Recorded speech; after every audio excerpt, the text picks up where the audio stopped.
Hi, I'm Rich. And I'm Tina. And if there's one thing we've learned in over 20 years of marriage, some days you'll feel like killing your husband. And some days you'll feel like killing your wife. Welcome to Love, Marry, Kill.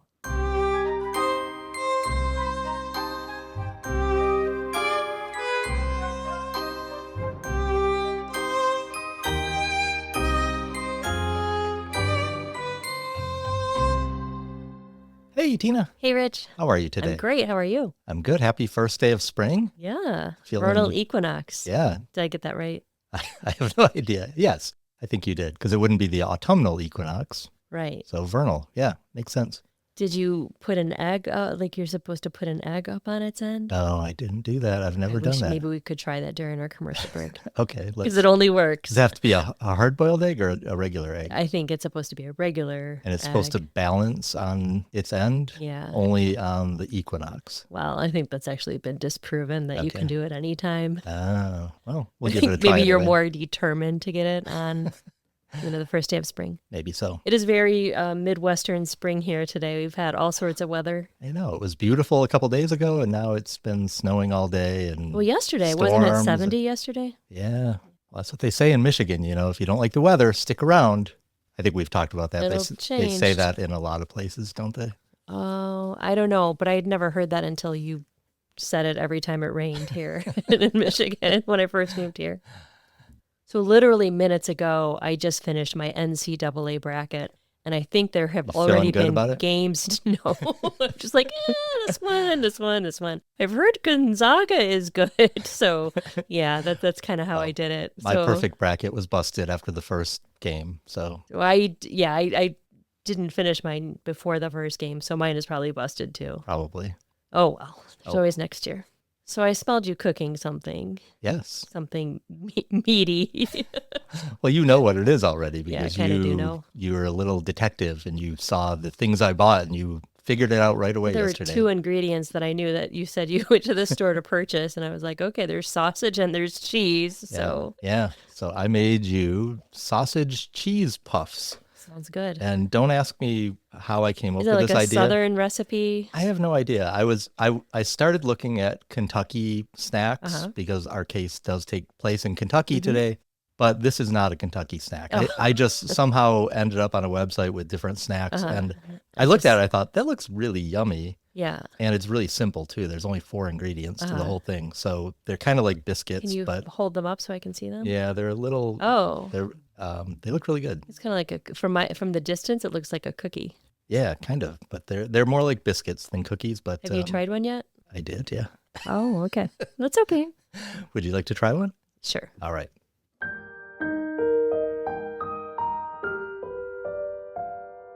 How did you like the sausage cheese puffs? That was really tasty. They're really good, aren't they? You're a good little cook.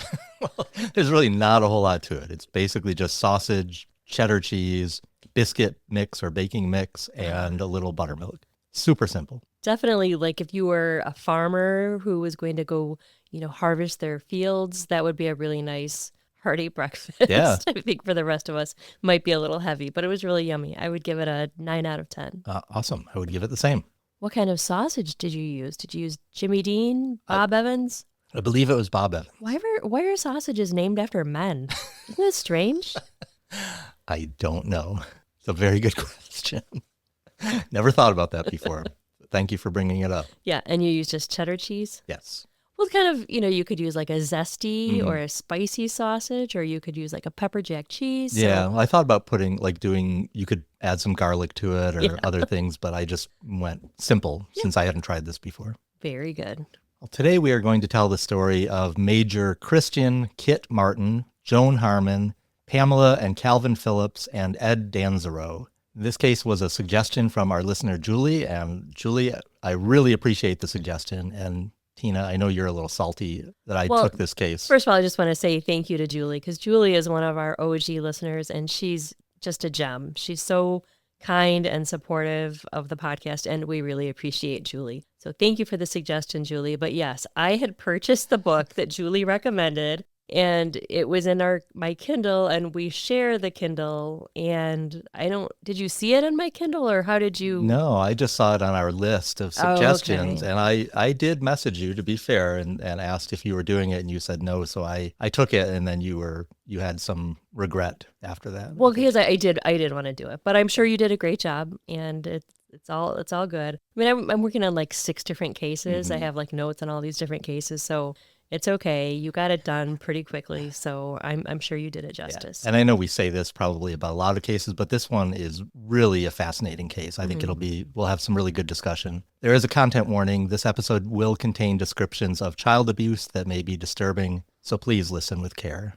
It was a quiet November morning in 2015 when Earl Jett set out from his farm in Pembroke, Kentucky. Just a short drive into town, nothing out of the ordinary. But as he rumbled down the road, something caught his eye. Smoke rising from a dirt road near his property. A flicker of memory surfaced, his dog barking in the middle of the night, a strange glow in the distance. He had brushed it off then, but now something felt wrong.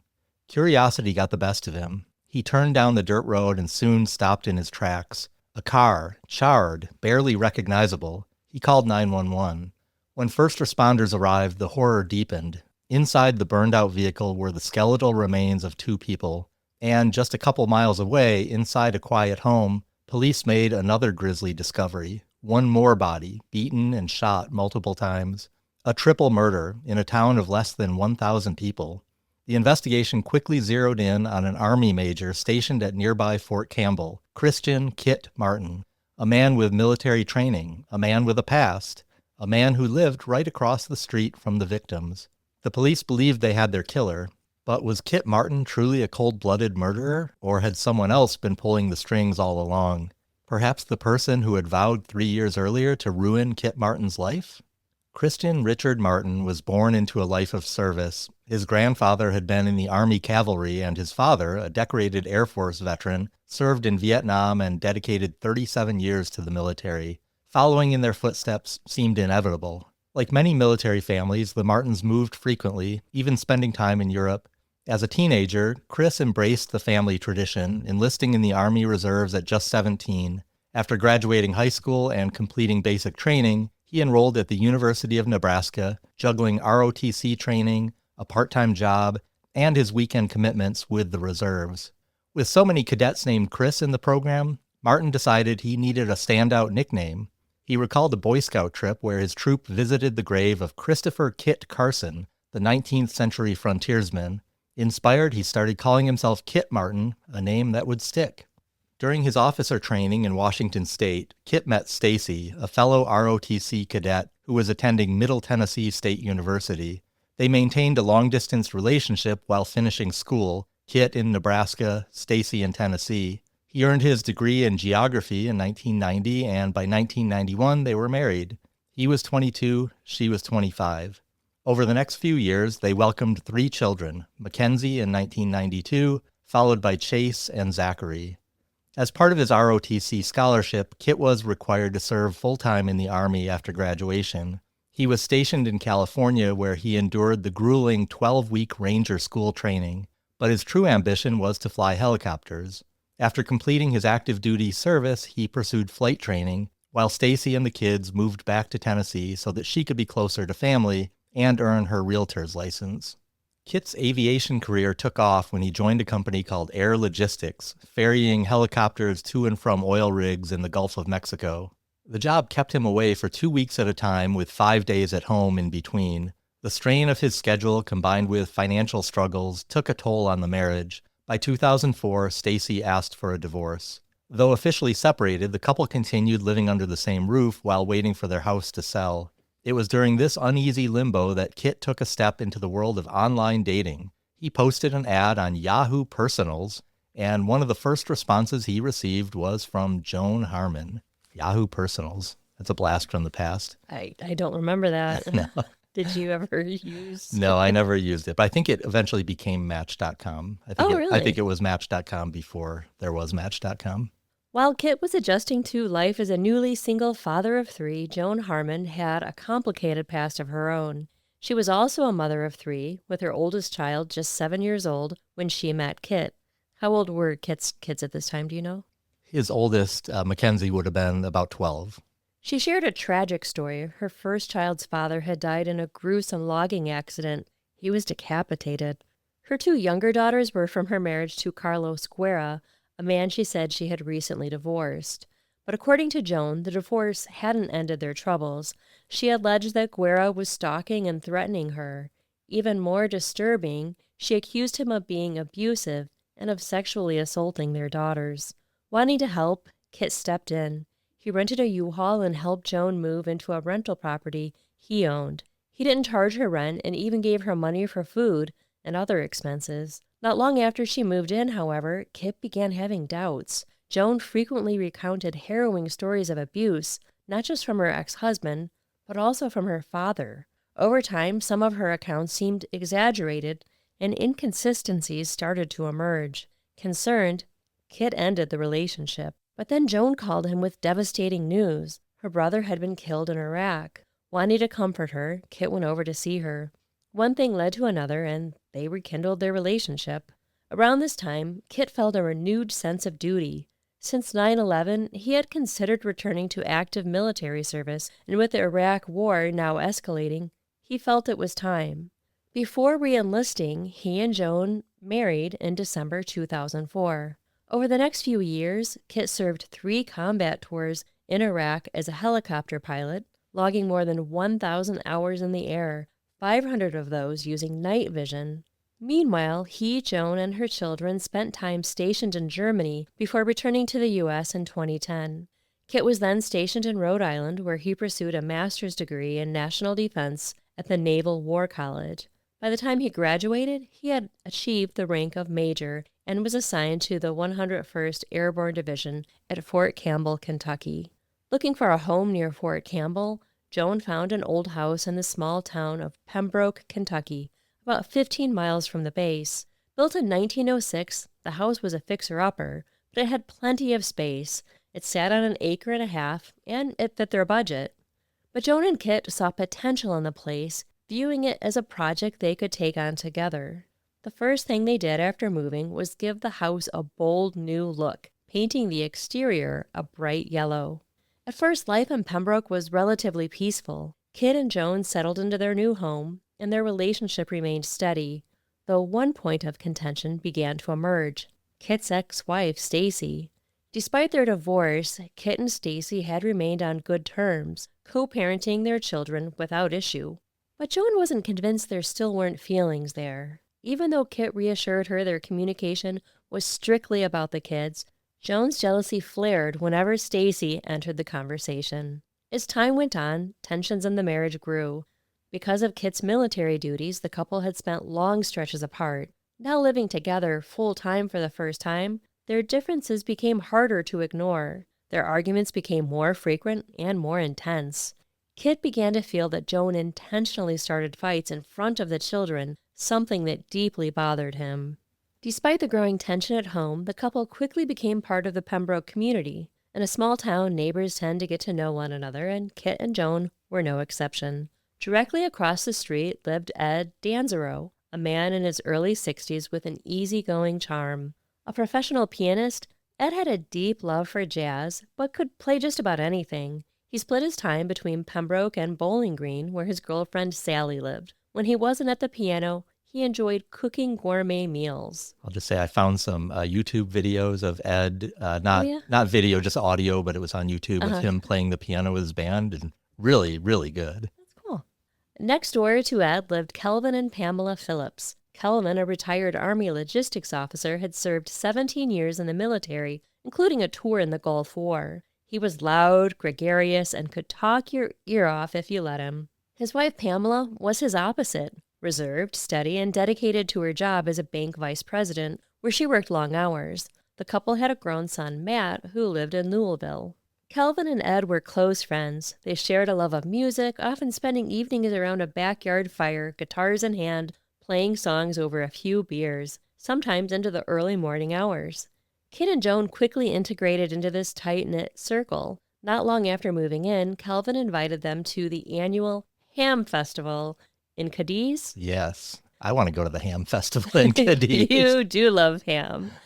They went with him and Pam and had a great time. I mean, how can you not have a great I time when can't Pam is the imagine. focus of the festival? For sure. Kit bonded with Ed as well. If Ed spotted Kit in the yard, he'd wave him over for a beer on his front porch. Another neighbor, Billy Watson, often stopped by to help Kit with house projects. At some point, Joan began spending a lot of time at Calvin's house. With Pamela working long hours and Kit busy on base, she and Calvin seemed to have plenty of time together. Joan told Kit they were discussing business ideas, one of which involved Calvin teaching concealed carry classes in his backyard. He even set up a small shooting range and held a class, one that Joan attended, using a pistol registered to Kit. Soon, rumors started swirling around town. People whispered about Joan and Calvin's growing closeness, and Kit couldn't ignore the uneasy feeling creeping in. He suspected an affair, but hadn't confronted Joan about it, at least not yet. Then came September 5th, 2012. After the explosive fight they had that evening, Kit no longer cared whether she was having an affair or not. He was done.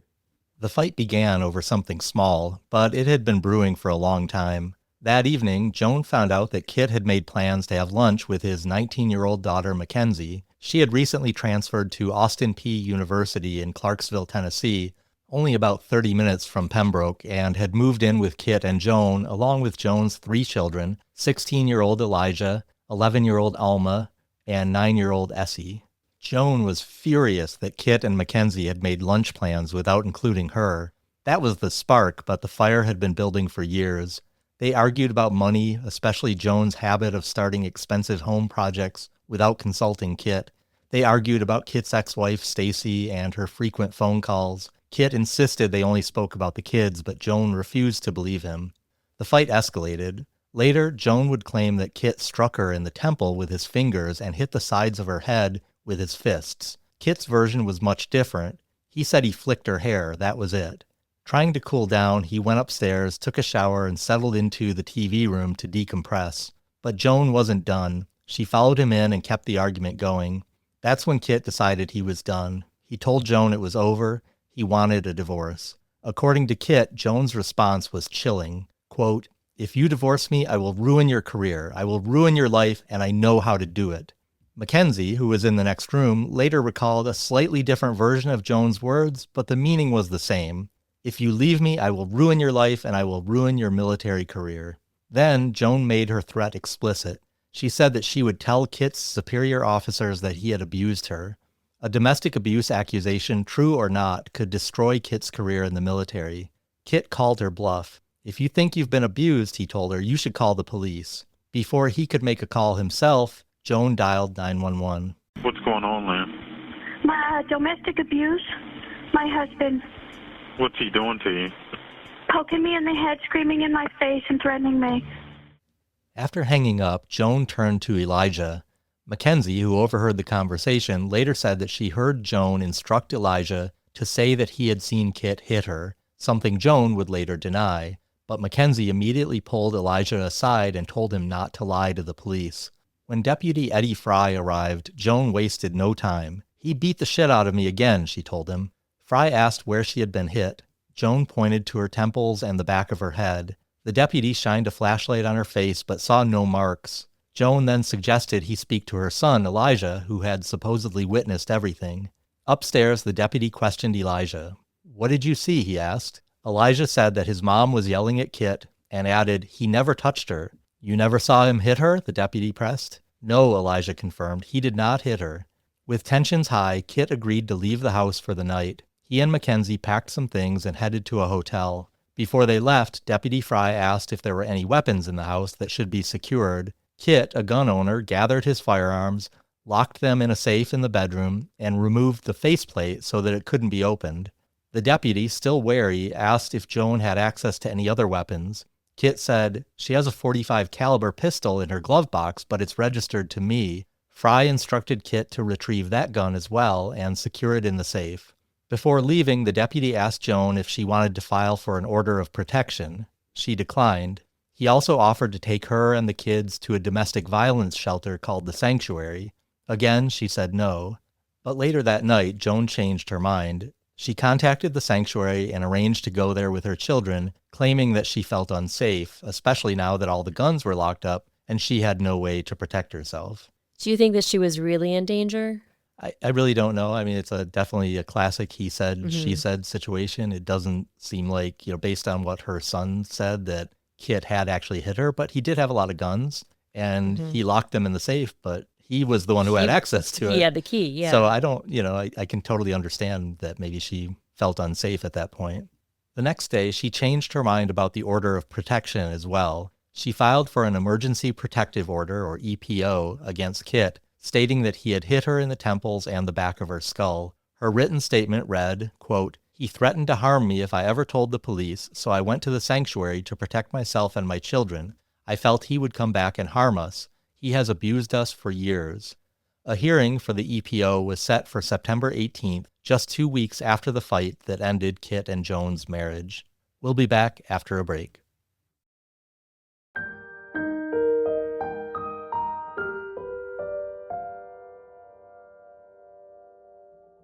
So far, the abuse that Joan has claimed that has been done to her by Kit is like poking her in the temples or in the back of the head. Right. And that sounds very minor, but if she's a smaller woman and he's a big man, like yelling at her in her face, Sure. like that could be really scary too. Yeah, for sure. And her allegations are going to get a lot more severe as well.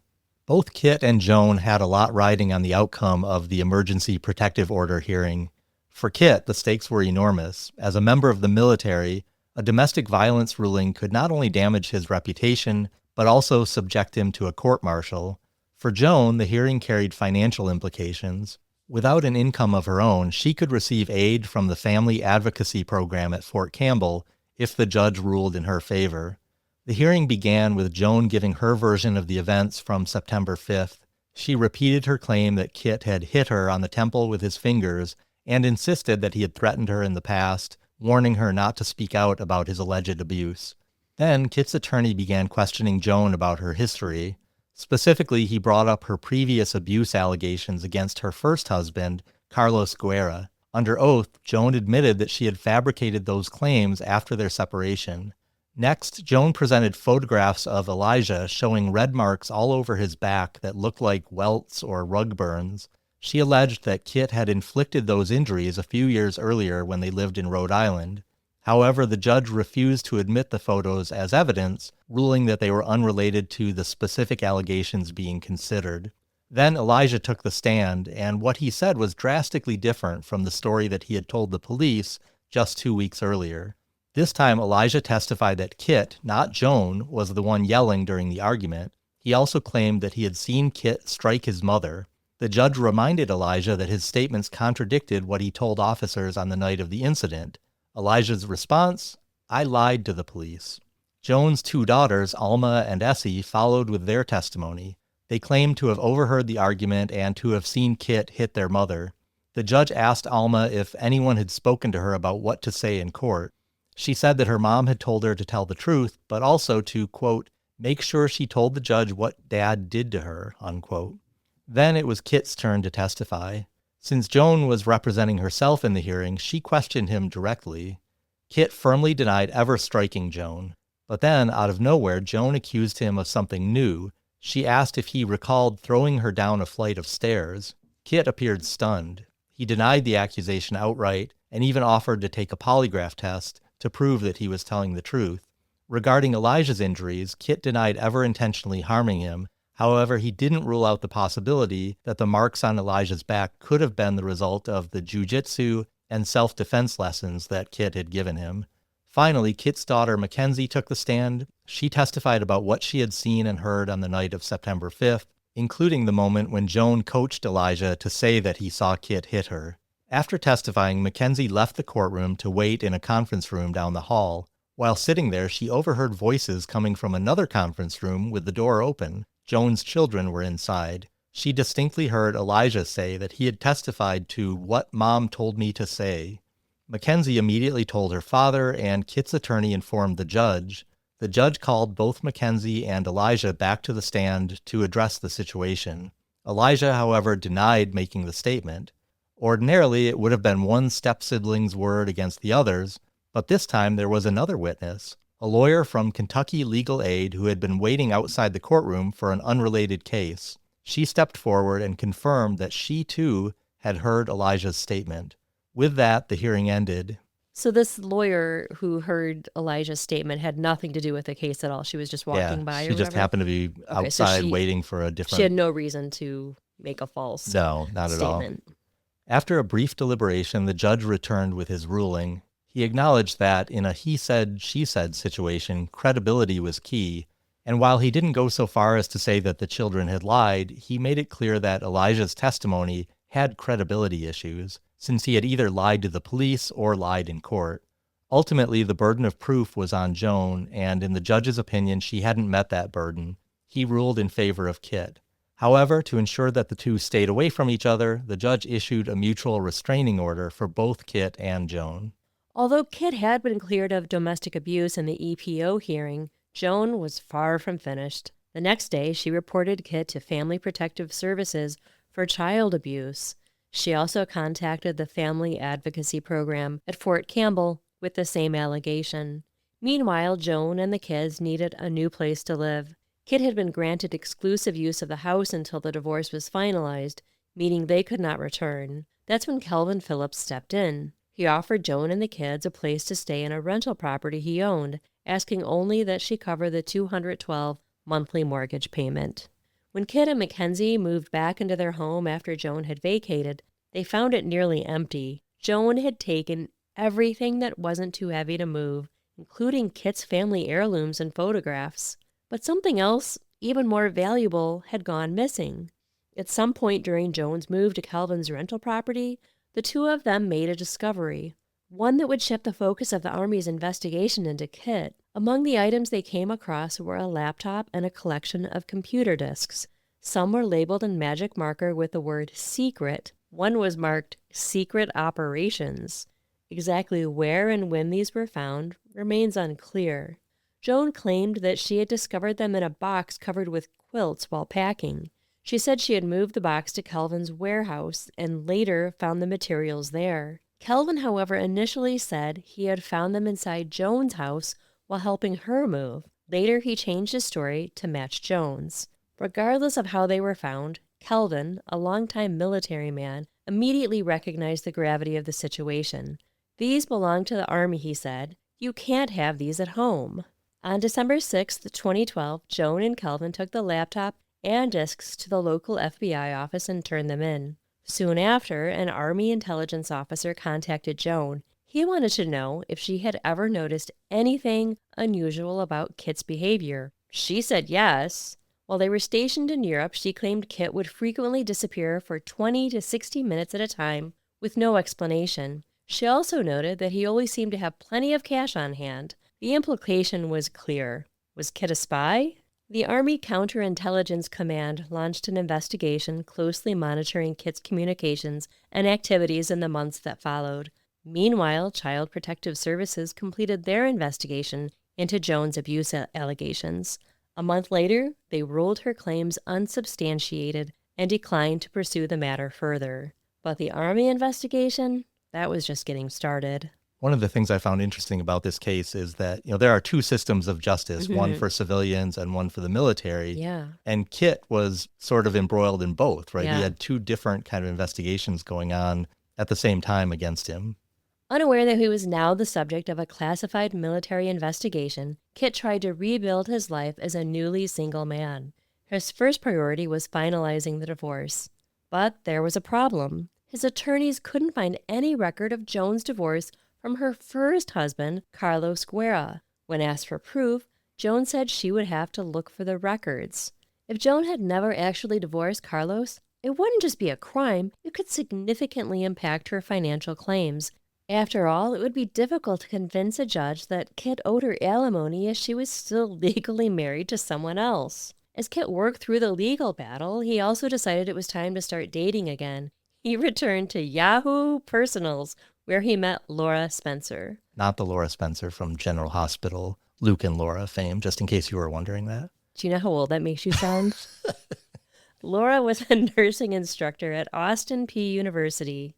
She had been married to a soldier stationed at Fort Campbell, but tragically he had taken his own life. She was 21 when she married, and now at 35 she was raising her 2 children, ages 14 and 12, on her own. Her date with Kit was the first she had been on since losing her husband. It was also Kit's first date since separating from Joan. They took things slowly at first, but after 6 months, they both knew it fell right. Laura introduced Kit to her children, and before long they moved into Kit's home, the big yellow house on Pembroke's Main Street. By this time, Kit was fully aware of the Army's investigation into Joan's allegation, both the abuse claims and the discovery of the classified materials. He was upfront with Laura about everything. She never doubted his character. Soon after Laura and her kids moved in, 2 unsettling things started happening. First, Kit and Laura repeatedly saw Joan's car parked at the Phillips house, almost daily. Pam, Calvin's wife, was at work during these times, meaning Joan was spending significant amounts of time alone with Calvin. Technically, she was close enough to Kit's house to violate the restraining order. Then came the vandalism.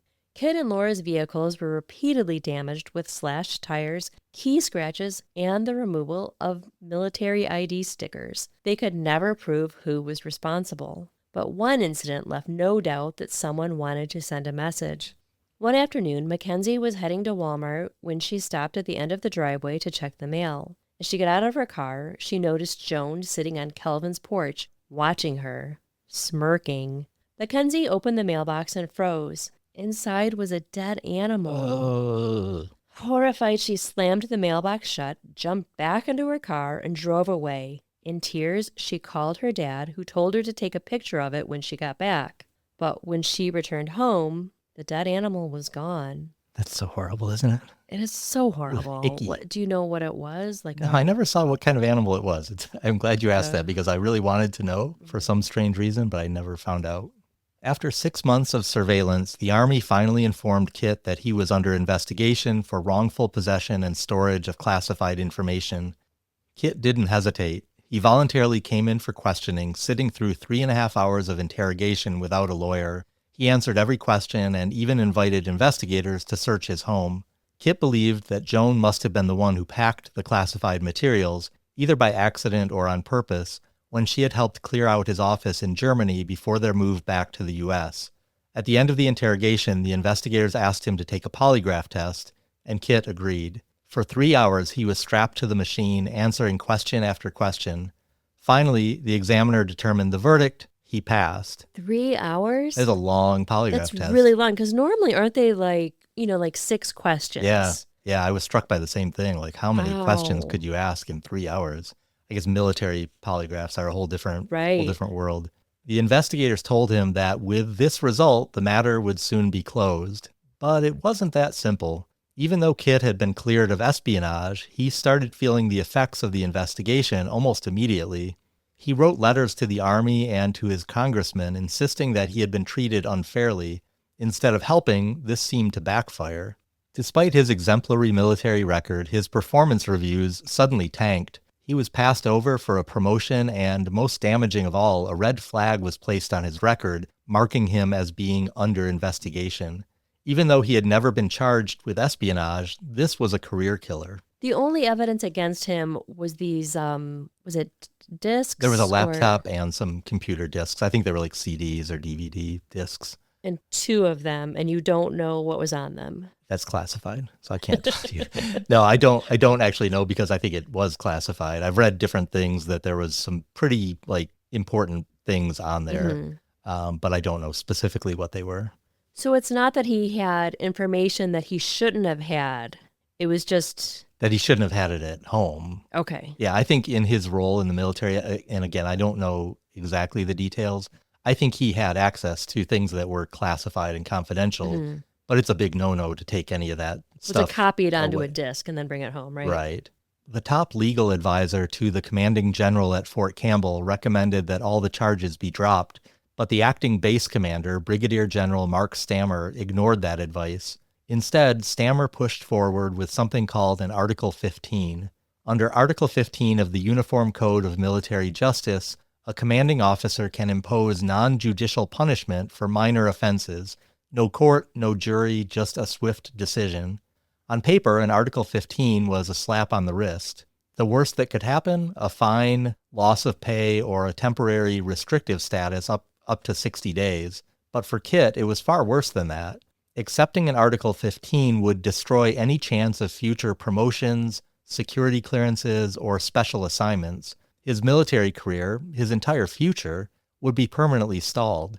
And there was another problem. An Article 15 hearing wouldn't involve a jury of his peers. It would be decided solely by Brigadier General Stammer, the same man pushing for punishment in the first place. Kit knew with 99% certainty how that would turn out. After a preliminary hearing, Judge Advocate General, or JAG, investigators presented Kit with a choice: proceed with the Article 15 hearing, where General Stammer would have complete control over his fate, or request a court-martial where a panel of his peers would decide. Kit should have consulted a lawyer. Any competent attorney would have strongly advised him to accept the Article 15. It would have been damaging, yes, but it was nothing compared to a court-martial. But under pressure, Kit made the decision on the spot. He checked the box requesting a court-martial. Okay, tell us what a court-martial is really quick. I mean, it's basically a trial under the military law, so it's very similar to a regular trial. You could go to a court-martial and be found innocent. You could go and be found guilty. If you're found guilty, it could result in imprisonment. It could result in being kicked out of the military, any number of punishments. That move, requesting the court-martial, was something that Kit would later deeply regret. Shortly after that, Kit learned that his court-martial investigation wasn't just about the classified materials. The Army was also investigating him for child abuse, molestation, and sexual assault. It seems like those charges came out of nowhere. I mean, they basically... Especially the sexual molestation, we hadn't heard anything about that previously, right? Yeah, we're going to talk about that in just a minute. They all came from Joan. She kept adding and adding new allegations and new accusations against him. She had provided investigators with the photos of Elijah's back injuries from years earlier. We mentioned that she tried to introduce those at the EPO hearing, but this time she went even further. She made a whole bunch of new allegations, like we just mentioned. Her newest claims against Kit were even more extreme than before. She now alleged that he physically abused her children constantly. If she tried to intervene, he would slap her, choke her until she lost consciousness, and threatened to kill her. She said he raped and sodomized her. While in Germany, she said that he dangled Essie over a third-story balcony, holding her by the foot and laughing as he did it. She said he whipped the kids with a Roman-style whip, which is like a multi-thonged leather whip, or a bamboo stick. He bathed with the girls in the nude. He once punched Elijah in the face so hard that it knocked his glasses off, and then he stomped on them until they shattered. The JAG investigators interviewed Joan's children, who agreed with her claims and added more. Alma alleged that Kit bathed with her and Essie and on one occasion inserted his fingers inside of her. Elijah said that Kit once tied him up in the basement, blindfolded him, and left him alone. Later, Kit returned and punched him in the stomach. All three children said that Kit would become aggressive if chores weren't done properly. There was one major problem with these interviews. The children were all interviewed together. This is a serious breach of investigative protocol. Witnesses, especially children, should always be interviewed separately. Otherwise, they can influence one another, embellish stories, or even fabricate details. Despite this, the investigation continued. Investigators interviewed Laura Spencer. They told her that it was a routine safety check, but it quickly became clear that they were trying to get her to say that Kit was abusive. They implied that some women don't recognize abuse when they're in it. Laura shut them down. She told them that she was a nurse, well-trained in recognizing abuse. Not only that, but she had been in a verbally abusive marriage for many years and vowed never to put herself or her kids in that situation again. They also searched Kit's home, looking for the Roman whip or the bamboo sticks that Joan claimed he used for beatings, but they found nothing. Investigators reached out to Kit's first wife, Stacy, and their 3 children. Every single one of them defended Kit.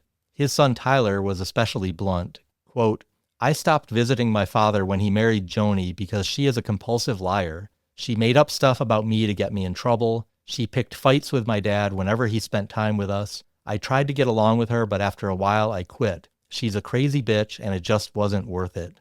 His ex-wife Stacy had a similar take. Quote, "The malicious lies, deceit, and fabricated stories Joni told were so harsh that she successfully isolated Chris Martin from everyone he cared about. She constantly caused problems and lied. The list of lies is too long to count, but I can say this: Chris Martin is an excellent father. He would absolutely never abuse any child, not physically, not mentally, not sexually.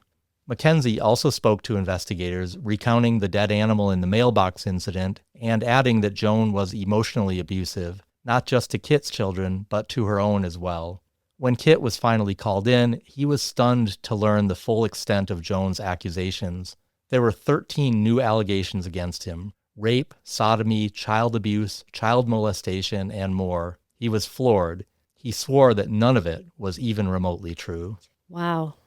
As a rule, I always say believe the women, but it's really hard to believe all of these allegations against him. Like you said, they keep multiplying and fabricating it more and more. And Joan has a history of doing this sort of thing as well. And it seems like there is enough evidence there to make you very doubtful of her claims. And I agree with you. You want to believe women, you want to believe the person accusing someone of this, but in this case, you have to wonder.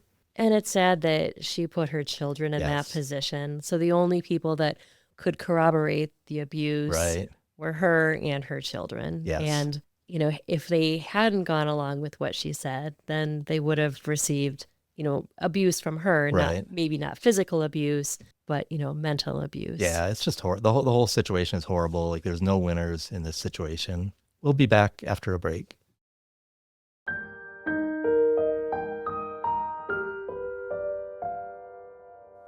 Kit decided it was time to take the offensive. He hired a private investigator, Mary Martins, to dig up both Joan and Calvin's pasts. Mary's investigation led her to Joan's first husband, Carlos Guerra. Guerra revealed a troubling story. One day he came home to find Joan and their children gone, along with nearly everything in the house. He had not seen the kids since. Guerra was not yet a U.S. citizen, and he claimed Joan had threatened to have him deported if he tried to pursue custody or visitation rights. Guerra also disclosed that he and Joan had each retained divorce attorneys, but when legal fees piled up, Joan simply abandoned the process.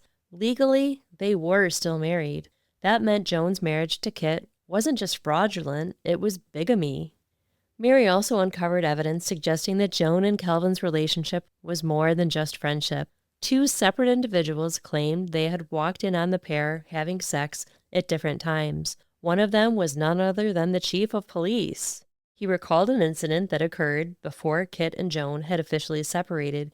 He had entered Calvin's warehouse and was startled to find Calvin, completely naked, having sex with a blonde woman. Embarrassed, the chief quickly left. But moments later, he saw Joan walking out of the warehouse. Why was the police chief there? It was during the investigation? No, I don't think so. I mean, it's a very small town, so I think people knew each other. And I also don't know, Calvin had this warehouse. He was retired from the military, but he seemed like he had a lot of things going on. I don't know if he had some business. I was never able to find out exactly what he did, but he had a warehouse that he had a lot of things stored in, apparently. Mary confronted Calvin directly, asking him about his relationship with Joan. He didn't outright deny an affair, but he didn't admit to one either, claiming he was merely helping her after her split from Kit. When Mary pressed him about the police chief's story, Calvin brushed it off with an excuse that was almost laughable. Yes, he had been naked in his warehouse, but not because of an affair. According to Calvin, he had simply been brushing one of his dogs, which happened to have blonde fur. You'd have a hard time getting through that sentence without laughing. That is very plausible, Calvin. Yes. I mean, who doesn't? Why would you want to get fur all over your clothes when you're you going to to brush do it your naked? dog? Exactly. Was the door open to the warehouse? I'm not sure. As for Kit's alleged abuse, Calvin said he had never witnessed Kit harming Joan's children. The only accusation he had ever heard came from Elijah, who once told him that Kit had abused him. However, Calvin also admitted that Joan had never personally mentioned Kit sexually assaulting her or molesting her children. During this, she never told you that he's molesting the kids? No, I don't ever remember He's that. raped me? No. He sodomized me? No. He beats me? No. Kit's legal team carefully reviewed Mary's recorded conversation with Calvin.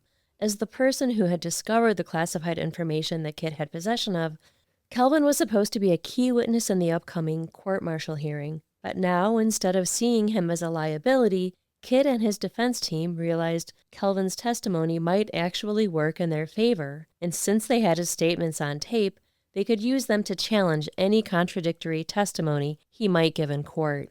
One little thing I found interesting that's not directly related, Calvin had no idea he was being recorded, but the recording was actually legal under Kentucky's one-party consent law. So Mary was there with her assistant, and her assistant recorded the conversation. And because Mary had given consent to record the conversation, it was actually perfectly legal and admissible, which is really interesting. I know. I think every state has different recording consent laws, and that really surprised me that would be okay.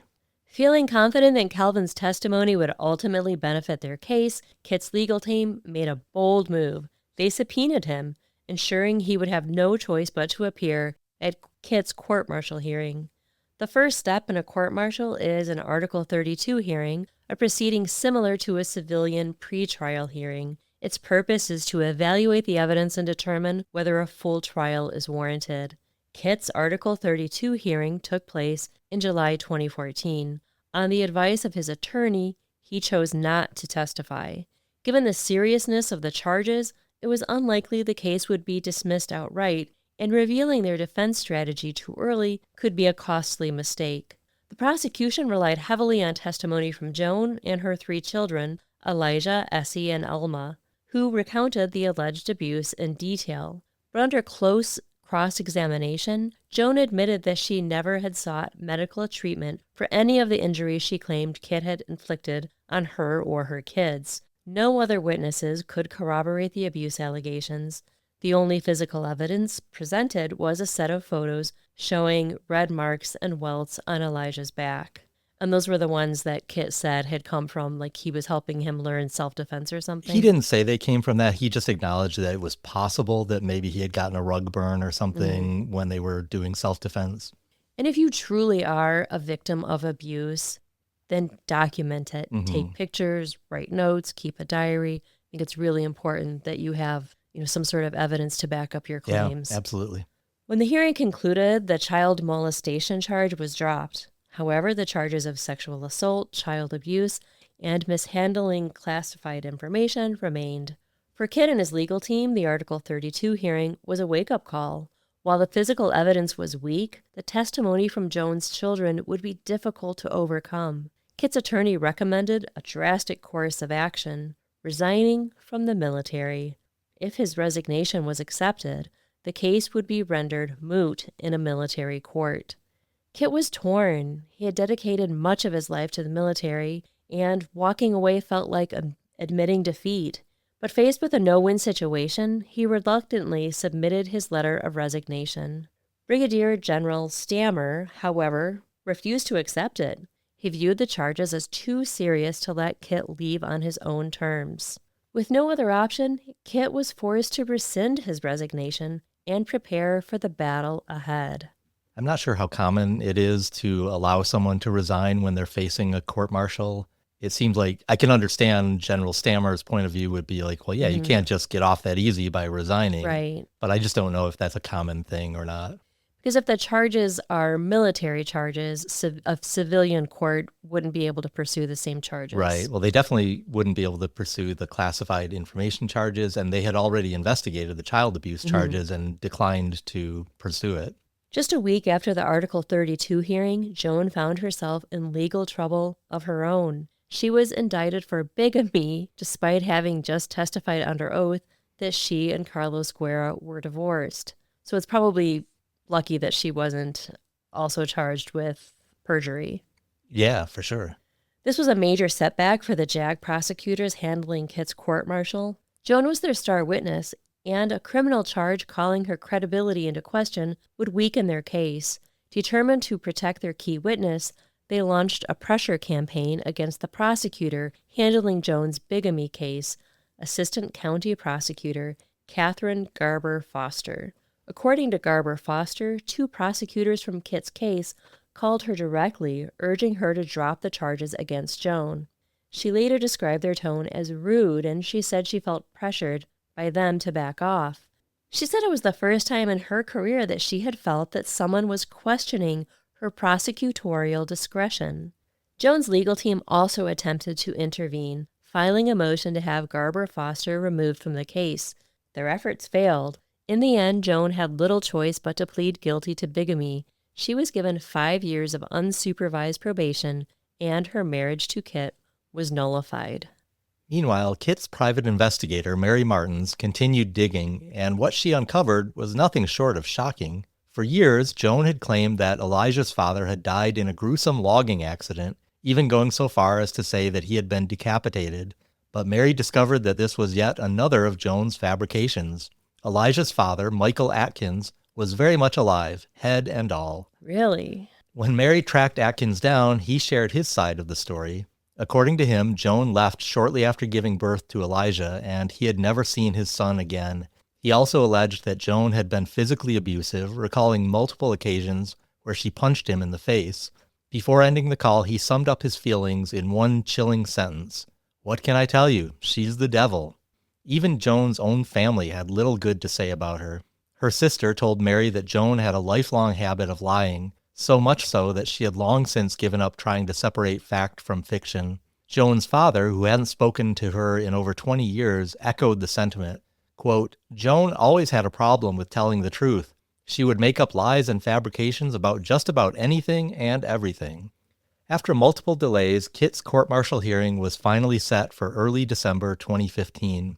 Meanwhile, Joan had moved on with a new boyfriend, a man named William Stokes. She was working at a diner but struggling to make ends meet. Her co-workers, however, had little sympathy. According to several employees who spoke with Mary Martins, Joan was rude, overbearing, and made the workplace miserable. One co-worker recalled overhearing a disturbing conversation. She claimed she once heard William Stokes say to Joan, "I'll go shoot his fucking ass myself." It wasn't clear who he was referring to, but the threat lingered in the air. Joan's behavior was so problematic that both the diner's manager and owner wanted to fire her. However, they were afraid of the consequences, worried that Joan, or possibly William, might retaliate. Then in June 2015, a brutal crime shocked the nearby town of Guthrie, Kentucky, about 15 miles from Pembroke. Amos and Marjorie Yoder, an elderly Mennonite couple, were attacked in their home. Amos died from his injuries, while Marjorie suffered severe head trauma, leaving her brain damaged and unable to identify her attacker. Investigators believed the motive was robbery. The Yoders were rumored to keep large amounts of cash on their property, possibly $10,000 or more. At first glance, the incident seemed unrelated to Kit's case, but a curious connection soon emerged. Joan had previously rented a house from the Yoders and had even told her coworkers at the diner that the couple had been like grandparents to her children. Then something strange happened. Shortly after the attack on the Yoders, Joan appeared to come into money. Her manager noticed she was suddenly bragging about buying new furniture and a car, and she started showing up to work in brand new outfits. When asked about her sudden change in fortune, Joan claimed her mother had sent her some money. To this day, the murder of Amos Yoder and the assault on his wife, Marjorie, remain unsolved. That is a really sad story. Yeah, it really is.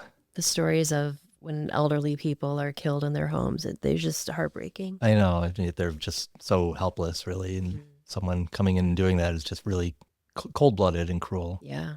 By early November 2015, final preparations were underway for Kit's court-martial, now just a month away. The prosecution felt confident about at least one charge, mishandling classified documents. Under military law, negligence was not a valid defense. Whether Kit or Joan had packed the materials by accident didn't matter. The charge would likely stick. But the abuse and sexual assault allegations were another story. The case rested entirely on the testimony of Joan and her children, and Joan's credibility was already in question. She had a well-documented history of dishonesty, and there were indications that she had coached her children on what to say. Inconsistencies in their statements only further weakened the prosecution's case. On November 2nd, Kit's private investigator, Mary Martins, paid another visit to Calvin Phillips. She was trying to pin down what he might say under oath, particularly regarding the discrepancies between his story and Joan's about how he discovered Kit's laptop and classified disks. This time, however, Calvin was unusually tight-lipped. Instead of his usual willingness to talk, he brushed off his role in the situation as minor. He said he would tell his story under oath and they could hear it then. When asked again about his alleged affair with Joan, He neither confirmed nor denied it. He simply shrugged and said, "So what?" A couple of days later, witnesses spotted Calvin walking into the diner where Joan worked. What started as a heated exchange quickly escalated into an argument which Joan took outside. No one knew exactly what they were fighting about, but the tension between them was undeniable.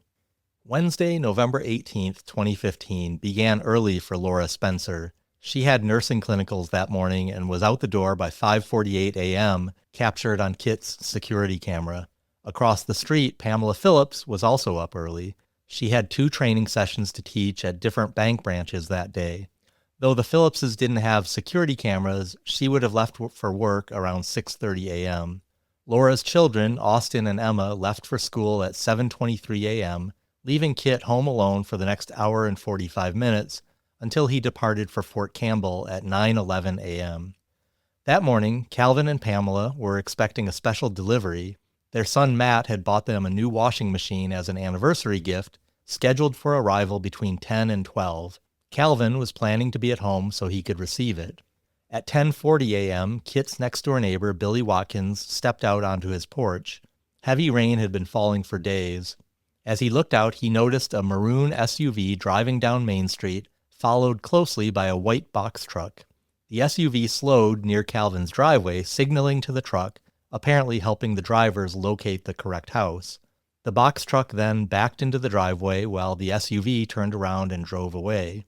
A few minutes later, as Billy left his house, he saw one of the delivery drivers on the phone. Most likely, the driver was calling Pamela Phillips. At 10:50 a.m., Pam received a call at work. The delivery team was at the house, but no one was answering the door. They had also tried the home phone with no response. Frustrated, Pam tried calling Calvin's cell phone. No answer. She called again and again. As the hours passed with no response, her frustration turned to worry. Around 1:30 or 2 p.m., Marlene LaRocque, a friend of the Phillipses, tried calling their house. She and Calvin had bonded over their shared love of dogs, and she had heard from their vet that one of Calvin's dogs was sick. When her call went unanswered, she left a message. She decided to stop by, figuring that Calvin was out working in the yard. Around 2 p.m., she and her daughter pulled into Calvin's driveway, expecting to find him outside. Instead, they found something unsettling. The front door stood wide open. That was unusual. The Phillips always kept their front door shut. Marlene knocked and called out for Calvin, but there was silence. Maybe he was out in the field behind the house, she thought. Not wanting to intrude, she left. Meanwhile, Laura wrapped up her clinicals and returned home at 2:34 p.m. Kit left work early to drop off a check for his lawyer and to pick up roses for Laura. It was the 3rd anniversary of the day that they met. With the kids at after-school activities, they had the house to themselves. He arrived home at 4:15 p.m., and the couple spent the evening together, enjoying dinner and cuddling on the couch. By 5 p.m., Pam's frustration with Calvin had shifted to full-blown anxiety. He hadn't returned any of her calls. She reached out to their next-door neighbor, Ed Dansereau, asking if he had seen Calvin. Ed said that he had been out most of the day and hadn't noticed anything unusual, but he promised to keep an eye out while making dinner. His kitchen window had a clear view of the Phillips home.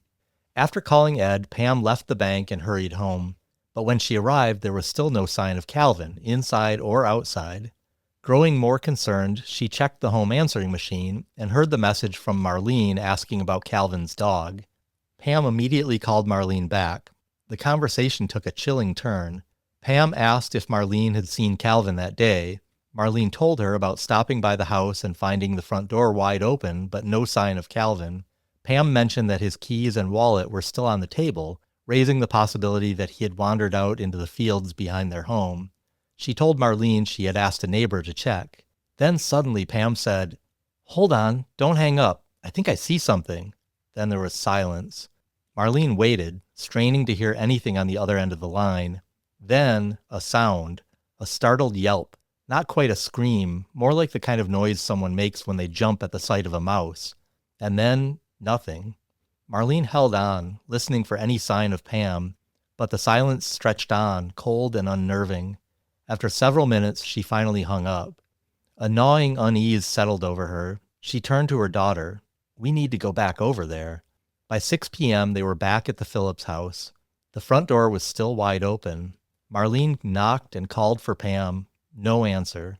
She pushed the screen door open, stepping forward, but then she stopped. Something in her gut told her, don't go in there. The feeling was too strong to ignore. She and her daughter left, but the uneasy feeling wouldn't let go. After some time, Marlene turned to her daughter again. I think we should go back. This time it was between 7 and 7:30 and darkness had settled in. As they pulled up, they immediately noticed two things. The front door, which had been standing open earlier, was now shut, and Pam's car, which had previously been parked facing the house, was now turned around, backed up toward the porch. Once again, Marlene knocked. Once again, there was no answer. This time, she didn't hesitate to leave. That night at 11:43 p.m., Kit's security camera captured him stepping outside through the back door. He went out and returned twice within a couple of minutes. Later, he explained that his dogs had been barking. He had gone outside to move them from the side yard to the backyard, hoping to settle them down. What exactly had his dogs been barking at? No one knew, and no one yet realized what had happened inside the Phillips home that day. So I know I went through a lot of times and people and dates there, so maybe just a quick recap. Calvin disappeared sometime, like after his wife left for work and before 10:50, I think, was when the delivery truck drove. So there's like a 3-hour window of time when something happened to him. We don't know what yet. And then in the afternoon, Pam came home looking for him. She was on the phone with their friend Marlene, and suddenly, like, Marlene hears, Pam say, I think I see something. And then she hears like a shriek or something like that. So obviously something has happened to both of them. We'll get into kind of, what the police discovered the next day. So the span of time there is several hours. Yeah. I mean, Calvin disappeared sometime between like 6:30 a.m. and 10:50 a.m. Pamela came home at 5:30. I mean, we know exactly she was on the phone with Marlene at 5:30 when she said she saw something and let out a shriek. So yeah, very different times. So if we go to November 19th, in the early hours of that morning on Rosetown Road, just over 2 miles from the Phillips home, Earl Jett and his wife were jolted awake by the sound of their dog barking. It was just before 2 a.m. on Thursday the 19th. Earl got up to investigate and saw that the dog was fixated on something outside, barking toward a field south of their house. Peering into the darkness, Earl noticed a flickering glow in the distance. His first thought was that his neighbor, John Homick, was burning something in his usual burn pile, but something about the location seemed off. The glow wasn't coming from where John's burn pile normally was. Still, it was late and Earl was groggy. He brushed off the thought and went back to bed. Moments later, 2 loud bangs shattered the night. Lying in bed, Earl assumed that something in the fire had exploded, maybe a couple of aerosol cans thrown into the flames. He glanced at his watch, 2:13 a.m. Then he rolled over and went back to sleep. Down the road, John Homick also heard the 2 sharp blasts. His mind went to a different explanation. Someone must be out shooting in the field across the street. He, too, noted the time, 2:13 a.m. Then, like Earl, he drifted back to sleep. By 8 a.m., Earl Jett was up and heading into town. As he neared John Homick's farm, something caught his eye. Wisps of smoke rising into the morning air from a dirt road off to the side. Curious, he turned onto the road, driving closer. He saw a car sitting in the mud, smoldering, with its frame charred and blackened from the fire. Earl wasted no time. He turned around and pulled into John Homick's driveway, and together, the 2 men called 911. Volunteer firefighter Phillips Peterson was the first on the scene. The moment he approached the burned-out car, he made a grim discovery. Inside, the scorched remains of the vehicle were 2 bodies, one slumped in the front passenger seat, the other in the back. It was impossible to tell who they were. Kentucky State Police Detective Leonard Scott Smith arrived soon after and took in the scene. A strong, acrid smell hit him immediately, kerosene. The odor was unmistakable. Someone had doused the car in fuel before setting it ablaze. The vehicle itself was stuck in the mud, just off the dirt road. It looked like whoever had been driving had taken a wrong turn in the dark, missing a bend and accidentally driving into the soft, rain-soaked ground. While most of the ground was slick with mud, the area around the driver's side door was firm. There were no visible shoe or boot prints. The fire had reduced the car and its occupants to little more than ash and twisted metal. But then investigators caught a break. A license plate had fallen to the ground, somehow escaping the flames.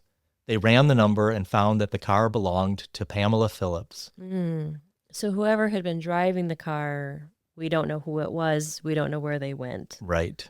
2 deputies from the Christian County Sheriff's Department were dispatched to the home of Calvin and Pamela Phillips. When knocking on the door yielded no response, they tried the house next door, hoping their neighbor, Ed Dansereau, might have some answers. But no one answered there either. Something wasn't right. The deputies requested a search warrant for the Phillips residence. Once granted, officers entered the house cautiously, moving vigilantly from room to room, weapons drawn. No one was inside. Now the search became more methodical. Officers combed through the cluttered home, looking for any sign of what had happened. It was on the back porch that one of them noticed something odd, a blue tarp stained with what looked like blood. Pulling the tarp aside, they uncovered something they might have otherwise missed, a cellar door built directly into the floor of the porch. They opened it. At the bottom of the steps in the dim light lay the crumpled body of a man. It was Calvin Phillips. Calvin was still wearing his raincoat, its hood tightly pulled around his head. The previous morning had been marked by heavy rain, suggesting that he had gone outside before he was killed, and his body was later dragged to the cellar. He had been shot multiple times, but that wasn't all. The lower half of his face showed significant trauma. An autopsy would later reveal that these injuries had occurred before he died. Investigators now faced 2 horrifying possibilities. Calvin had been beaten before being shot, or he had been thrown down the stairs while still alive, his face striking the steps on the way down. The latter seemed likely. Blood was found on the cellar steps, and one of Calvin's teeth had been knocked out, discovered beneath his body. A bullet fragment was also found underneath him, suggesting that he had been shot at least once while lying at the bottom of the stairs. Scattered around his body were blood-stained towels and clothing. Nearby, officers found something even more disturbing, charred wood and a partially burned roll of paper towels. It looked as though someone had attempted to destroy evidence by setting a fire near Calvin's body, but the fire had gone out after the cellar door had been closed. Beyond the cellar, investigators found little evidence of a struggle inside the house. There was no blood spatter, no signs of forced entry, but a faint trail of blood led from the kitchen to the back porch. In the foyer between the kitchen and the back porch, something caught their attention, a clump of dark hair. DNA testing would later confirm that it belonged to Pamela Phillips. Outside, the evidence told a more chaotic story. Blood was found in the grass next to a cell phone.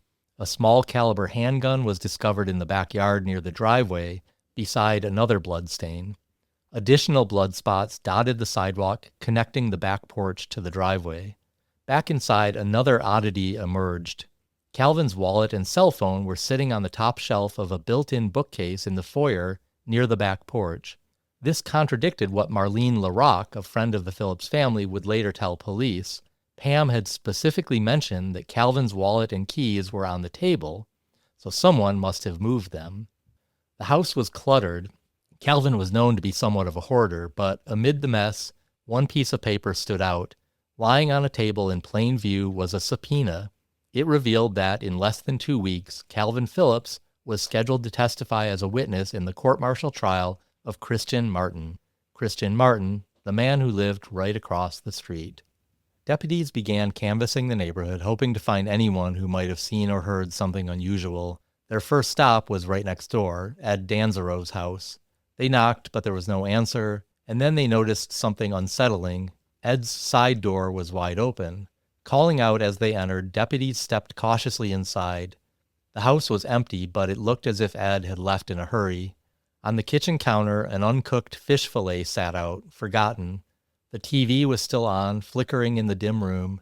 An empty gun holster lay on a recliner, as if the weapon had been grabbed in haste. Everything pointed to one chilling conclusion. Ed Dansereau had been interrupted. Something had drawn him away from his home so suddenly that he didn't bother turning off the television, didn't finish preparing dinner, didn't hesitate to take his gun. Hours later, his car was discovered 4 blocks away, sitting in a gravel parking lot of a former elementary school. Its location was ominous. It was parked right at the corner of the highway leading out of town. More disturbingly, the car was located in the direction of Rosetown Road, where Pamela Phillips' burned-out vehicle had been found. When forensic testing was completed, the truth was confirmed. The two bodies found inside Pam's scorched car were those of Pamela Phillips and Ed Dansereau. How far apart were these two cars? Probably like a mile and a half. It was 2 miles from Calvin and Pamela's home to where Pam's car was found. Okay.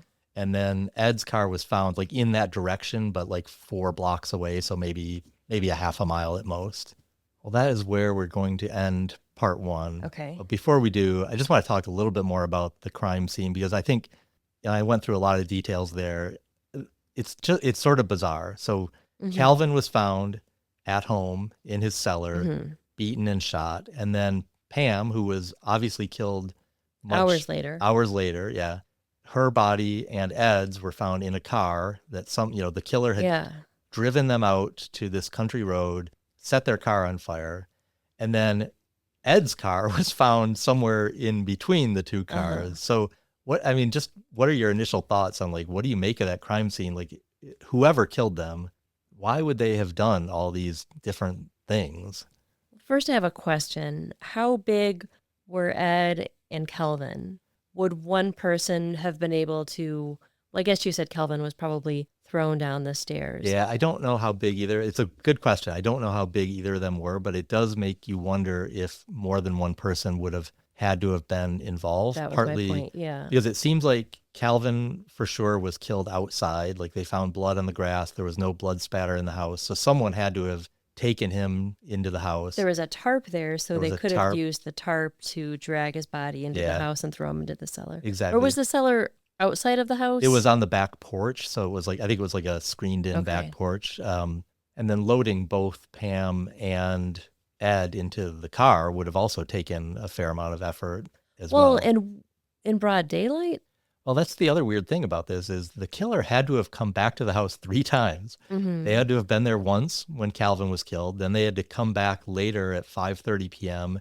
and killed Pamela. Unless they stayed there. Maybe. But then they would have had to come back again or have stayed there until 2 in the morning when they loaded these bodies up into the car. So it's just... And you're pointing to 2 a.m. because that's when the dogs were barking? No, that's when Ed, the farmer, saw the fire off in the distance. And then the next morning he found the car burned. So yeah, they took the car and the bodies out at like 2 a.m. and set them on fire. So it's just crazy that whoever did this either returned to the home 3 times or stayed there for a whole day. It just doesn't make any sense. And, burning the car with the 2 bodies obviously destroyed evidence, but at the same time, they left Calvin's body at the house without doing anything there, although apparently they tried to set a fire. Tried to, yeah. So, I don't know, the whole thing is just so bizarre. Did the paper towels have an accelerant on them? Not that I read about. There was I think I said there was some wood there, so I don't know if they tried to use that as like a kindling to start the fire, but yeah, that didn't work. Well, we have a lot more to talk about in part 2, but there are a lot of baffling things about this case, and there are going to continue to be baffling things about this case. So be sure to come back for part 2.